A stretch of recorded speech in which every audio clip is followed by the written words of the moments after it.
Le feuilleton Mukumbi continue toujours. Cette fois-ci, les habitants de ce village ont décidé de regagner leurs anciennes habitations, malgré qu'ils ont été délocalisés de cette...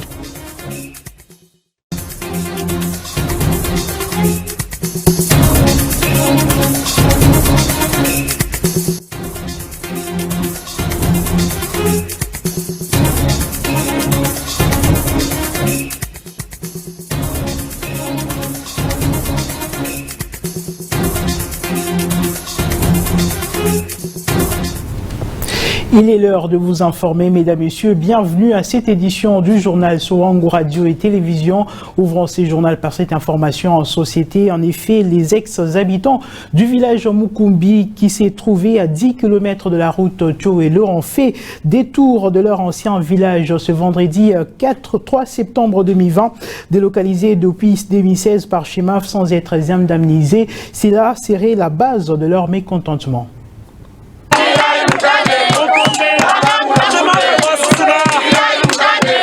C'est par ces chants et danses qu'ils expriment leur mécontentement. Pas d'entrée ni sortie depuis 4 heures du matin. Les ex-habitants de Mukumbi ont envahi l'entreprise minière Chema. Toutes les routes barricadées par les pneus et cailloux. À chaque barrière, un calicot bien planté, on peut bien lire. Notre retour est dû au détournement de notre somme et mauvaise indemnisation. Pour savoir la vraie raison, ils s'expriment. Pour pallier à cette problématique, un comité est allé à la rencontre du conseiller du ministre de l'Intérieur. Au sortir de cette réunion, le chef de la délégation nous fait le point. Il s'y est par ailleurs de rappeler que l'affaire Mukumbi n'a pas commencé aujourd'hui. C'est depuis 2016.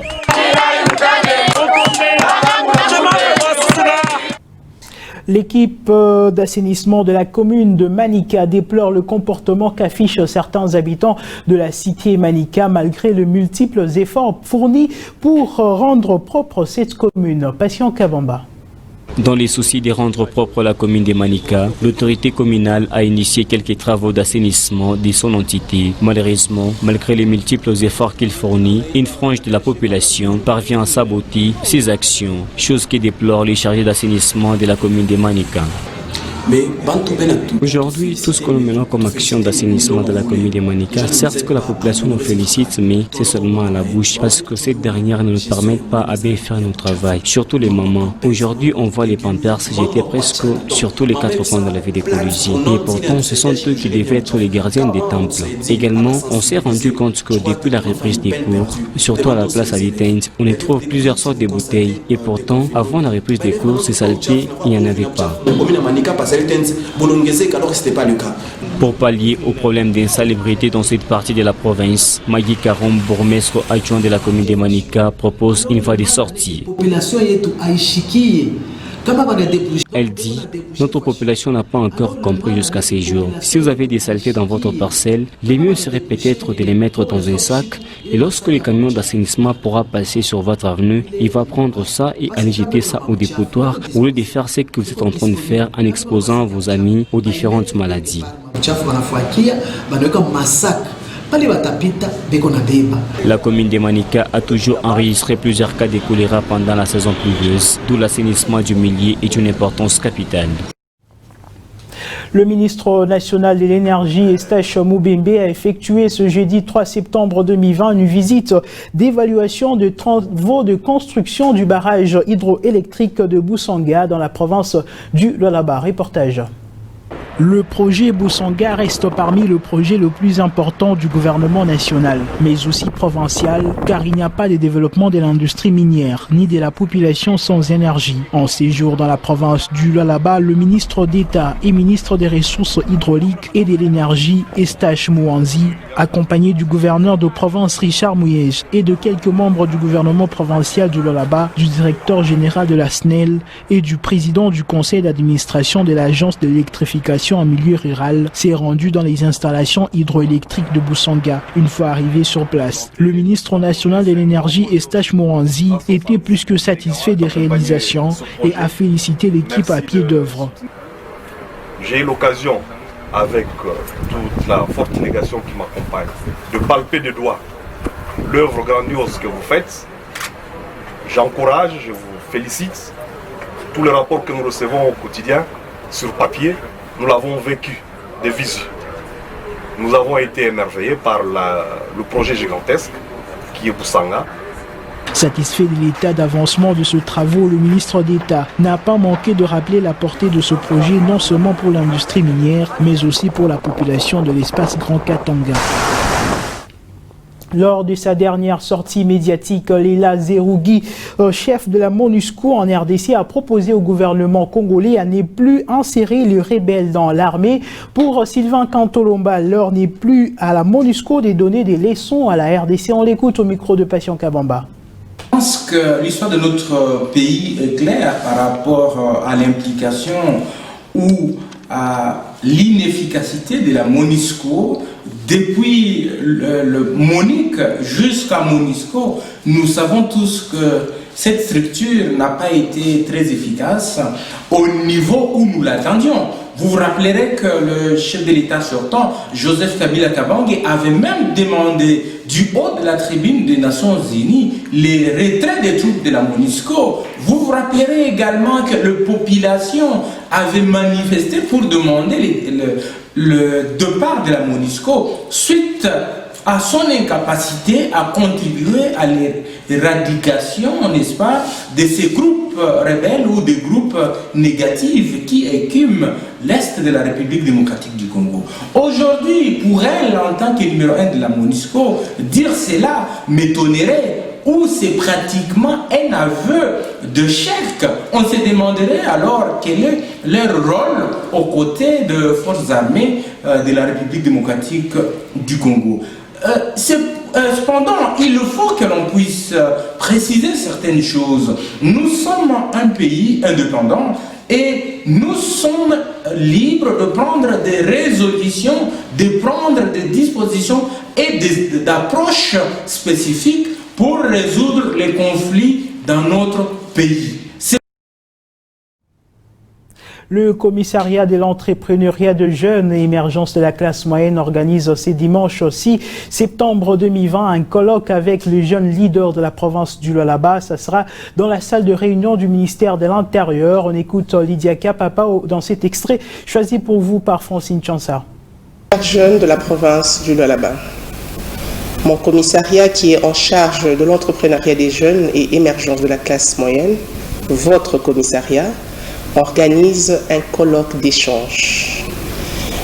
Ce colloque est dans le but de regrouper les différents secteurs des jeunes dans un idéal commun, dans une seule vision, afin de travailler en synergie et en paix pour le développement de la province du Lualaba et créer une véritable classe moyenne.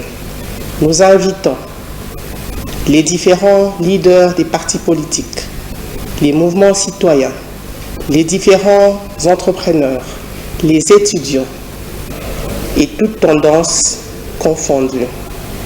Vous êtes les bienvenus à partager avec nous dans cet atelier d'échange pour que nous ayons tous une même vision, pour que nous travaillions en synergie afin de développer la province du Lualaba pour créer une véritable classe moyenne. Parce que je veux me disponibiliser pour vous. Je veux disponibiliser la journée du dimanche 6 septembre pour vous écouter. Créativité, c'est en tout cas ces petits mots adressés aux démunis de la province du Lualaba par certaines structures de charité à l'occasion de la Journée mondiale de la charité célébrée le 5 septembre de chaque année. Suivez. Contribue à la création des sociétés inclusives et les plus résilientes, la charité peut atténuer les pires effets des crises humanitaires. Comme les notions des bénévolats, plusieurs personnes œuvrent dans ces secteurs sans attendre rien en retour. La première motivation vient du cœur. En fait, le fait de voir les autres souffrir, ça fait mal. Et on préfère assez qu'on puisse chaque fois aider les vulnérables. C'est pas un projet ou quelque chose qu'on a prévu, mais je crois que ça vient du cœur, c'est automatique. Un message est lancé à toutes les personnes pauvres et marginalisées à ne pas baisser les bras et à user de leurs compétences. À nos frères et sœurs qui sont peut-être failants, qui sont dans des difficultés.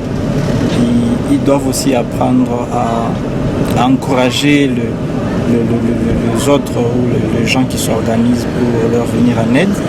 Parce qu'il y a certaines personnes aussi, ils ont trouvé facilité en étant, je sais pas, vulnérables ou ils se présentent devant les gens comme de vrais pauvres. Pourtant, la vie n'est pas facile pour tout le monde. Il faut travailler. Alors, il y a aussi, il y a des mamans qui peuvent facilement faire quelque chose. Il y a aussi des jeunes qui peuvent facilement travailler.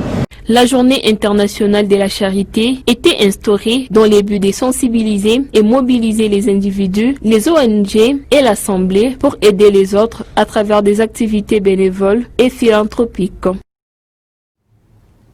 Et en culture, pour terminer, Lualaba Wi Awarn, c'est en effet le titre de la chanson qui va parfumer la journée mondiale de la paix. C'est dans la province du Lualaba le 21 septembre 2020. Composition exclusive des artistes de la province qui se sont enfin réunis pour chanter la paix. Suivez.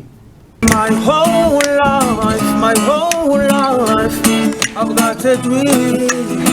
C'est cette chanson qui va en effet accompagner la célébration de la journée mondiale de la paix avec en thème Lualaba Wi Awarn. Bien avant cette imminente célébration, les artistes musiciens dont parmi eux Osias Mazopo et Youssoukam affûtent déjà les instruments et voix pour que le mot paix soit entendu partout dans le Lualaba. Dans tous les 4 coins de la province, des événements appelant à l'unité seront organisés en date du 21 septembre 2020. Une journée qui regroupera les ambassadeurs, artisans et militants de ce petit mot tant recherché par tous, la paix, d'où l'expression d'appeler la population congolaise à l'unité, passant par une petite chanson.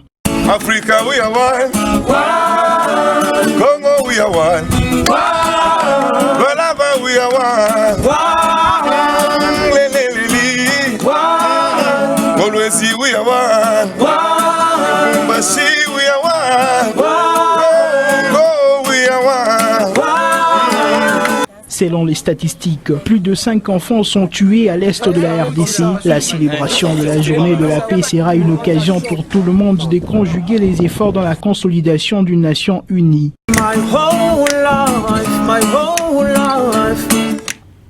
Lualaba Wi Awarn, c'est en effet la fin de cette édition du journal. Merci à vous de nous avoir suivis. L'actualité reste en continu sur le www.wangu.info. À très bientôt.